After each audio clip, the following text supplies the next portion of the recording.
Muy buenas tardes, amigos televidentes. Víctor Erasme y Giovanni Morillo. Susana. El hijo de Susana, de doña Susana. Así es. Le damos las gracias por estar con nosotros. Y este programa siempre se caracteriza por hablar de lo que pasa en el país y en el mundo. Y ahora resulta que casi todo lo que ocurre en el mundo tiene algo que ver con los intereses de la República Dominicana. Pero antes que eso, me van a permitir precisar algunos datos, porque esta mañana un periodista del gobierno de la mañana empezó a decir sin ton ni son y sin que el tema viniera a cuenta, según me dijeron los que lo escucharon, que la noticia, que el general Enrique Pérez y Pera era el accionista de la noticia. Si ustedes recuerdan bien, la noticia fue un periódico cooperativo que yo hice en el 1973 como respuesta a la crisis ética. Y es bueno recalcar ese término, crisis ética, del personal del Nacional con los propietarios y directores de ese periódico. De ahí, de esa crisis, vino una huelga, el personal se concentró en la parte frontal del edificio del periódico, el mismo edificio que está ahí ahora. Y durante varios días estuvieron ahí hasta que la policía los desalojó. La respuesta fue más por entusiasmo que por racionalidad hacer un periódico. Hicimos el Nacional en Lucha mientras estuvieron los muchachos en el frente del edificio. Surge, y esa idea me la vendió el viejo de, ¿cómo se llama? Martínez, Julio César Martínez. De la Renovación, revista De la revista Renovación, que había conocido en el exterior una experiencia parecida. Hicimos el Nacional en Lucha, y en la lucha llegó Camaño. Es un dato de muerte para todo el movimiento que habíamos iniciado. Mientras algunos loquillos decían que nosotros habíamos hecho en la crisis porque Camaño venía, y entonces agravando el tema porque yo había estado en noviembre de vacaciones en Ciudad México. Y concatenaban la perversidad de que yo fui a verme con representantes de Camaño en México para lanzar la inestabilidad en la prensa y que la confusión y que eso beneficiaba a Camaño. Ni una cosa ni la otra. Yo no vi a nadie parecido ni cercano de Camaño en los 12 o 15 días que estuve en Ciudad México. Y no tenía por qué hacerlo. Entonces, cuando vamos a sacar el periódico La Razón, el gobierno no los prohíbe. Y no pudimos hacerlo. Y si no, eso era el 14 de febrero, 2 días antes de que mataran a Camaño. Y no pudimos sacar el periódico ya con el nombre de la noticia, porque me había robado el nombre de La Razón. Lo sacamos el 11 de junio.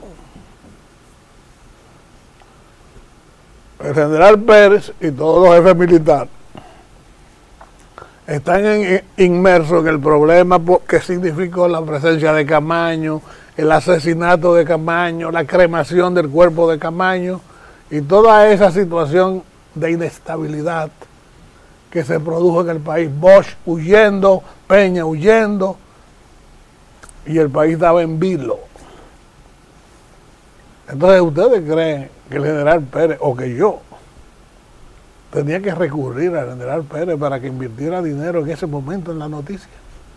No, el primer dinero que entró a la caja de la noticia, que la controlaba mi hermana Mercedes Erasme Peña, ex tesorera de la Universidad Autónoma de Santo Domingo, fueron 10,000 pesos que yo cogí prestado en el Banco Popular con mi prima de vida, mi póliza de vida. Esos fueron los primeros 10,000 pesos que entraron.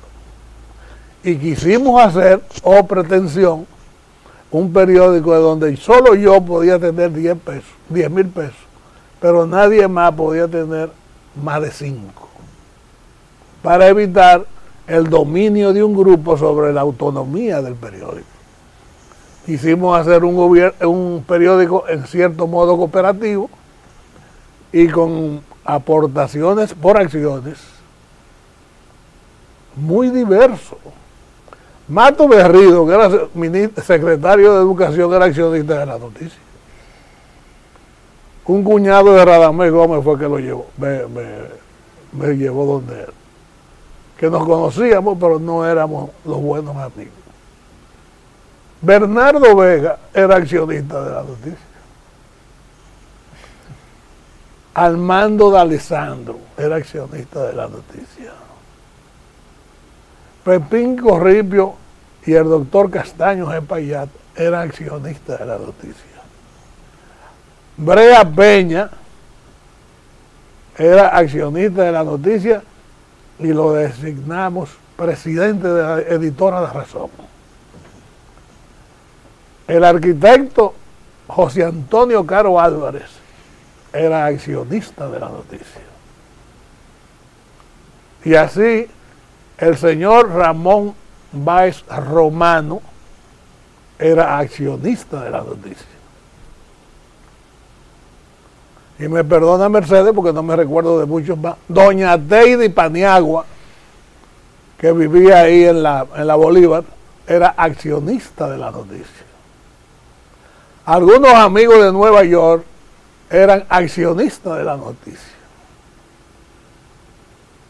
Y así sucesivamente hasta que se creó un capital que en principio llegó a unos 150,000 a 200,000 pesos.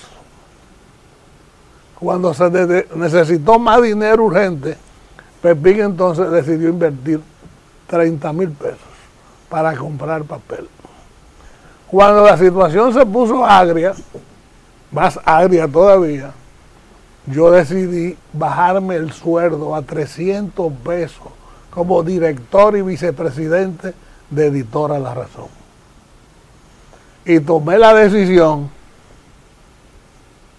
de que a los obreros, a los trabajadores, y en los que ganaban menos, cobraban primero. Era una manera de ser justo y además de darle equilibrio a la compañía. Y así se me juntaban a mí 2 quincenas y no cobraba, mientras que los trabajadores cobraban en su momento. Y después busqué una línea en el Banco Popular y después en el Banco de Reservas para pagarle a los trabajadores todo ya, y además para comprar los insumos necesarios, incluyendo el papel, que para entonces era muy caro para nosotros. Muchas versiones. Yo he ido al sociólogo que vino a traer la noticia de la invasión de Camaño, uno que escribía en el Caribe. No. Te digo ahorita, yo lo tengo ahí. Ese escribió que en el capital de la noticia había sapos, es decir, que era una especie de ambigüedad de muchos sectores metiendo dinero. Y no hubo quien descartara que había dinero de los partidos de izquierda en la noticia. Los partidos de izquierda lo que vivían era buscando, mucho menos van a dar. Para invertir. Entonces, me excusan que yo tenga que hacer estas aclaraciones, porque fue varias tandas de capitalización que tuvo que hacer la noticia, hasta que en un momento dado, ya en el gobierno de don Antonio, hubo un sector de los accionistas que cometió un acto indigno, y es que quiso registrar en Industria y Comercio el nombre de la noticia a su favor, y se valió de un periodista que anda por ahí por Radio Televisión Dominicana y de otros amigos suyos o subalternos suyos, pero ocurrió que Industria y Comercio mandó a una investigación a la noticia y doña Mercedes cogió los documentos, los copió y me esperó que yo llegara para decírmelo. Por tanto, yo decidí adquirir el capital pendiente que había en la noticia. Aquí me están llamando. Dígame, doña Mercedes. Dígame. Melvin Mañón. Melvin Mañón. Melvin Mañón, el hombre de Fidel. Sí, gracias. Melvin Mañón es sociólogo que yo te dije, que vino a anunciar, a arreglar la llegada de Camaño y terminó escribiendo un artículo en el que quería descaracterizar a la noticia. Y desde luego yo tengo el artículo guardado y en su momento se lo voy a responder. Entonces, hubo otra ola de capitalización.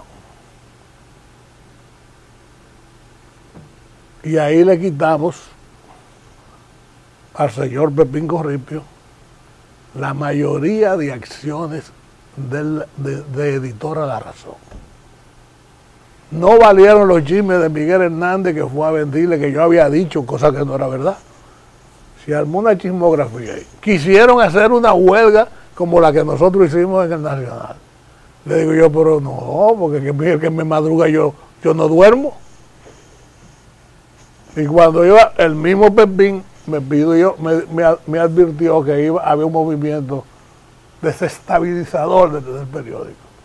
Y yo llegué a las 6:30 de la mañana al periódico y me senté en la silla de jefe de redacción. Tuve que buscar dinero. Mi hermana Deyanira y mi sobrino Guaroa Novoa, ya fallecido, yo lo llevé al Banco Popular y me firmaron un pagaré de 25,000 pesos cada uno.